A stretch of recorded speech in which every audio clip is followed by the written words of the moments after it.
Ahojte bratia a sestry na dvoch kolesách.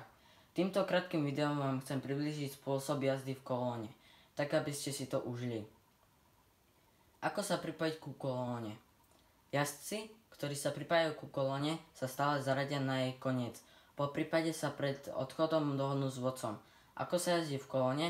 V kolóne sa jazdí tak, že motorky sa zaradia za sebou cik-cak zipsovým spôsobom. Na obrázku vidíte, že prvý jazdec sa zaradí vľavo, druhý sa zaradí vpravo, tretí vľavo a takto ďalej ide striedavo. V kolóne sa nenechávajú zbytočne veľké medzery, pretože potom predĺžuje prejazd kolóny cez križovatky. Ale aj napriek tomu treba dodržiavať bezpečnú vzdialenosť.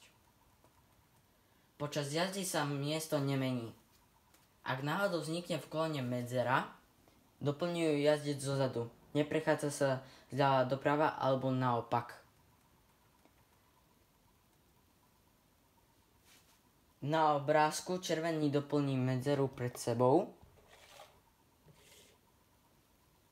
a za ním ďalší sa posunie na jeho miesto. Neprechádza čierny na ľavú stranu.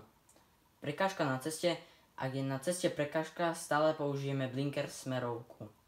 Ako som už povedal, v kolóne jazdíme plynule. To platí aj pre prejazd cez regulované križovatky, kde sa kolóna nepretrháva, ale ide v celku. Ak doprava nie je regulovaná, dodržiavajú sa pravidlá cestnej premávky. Počas jazdy sme stále voči ostatným ohľaduplní. Sledujeme premávku pred sebou, ale aj za sebou. Ďakujem vám za zhliadnutie tohto videa. Dúfam, že vás to nenudilo a preto zanechajte like a odber, lebo jazdíme pre radosť.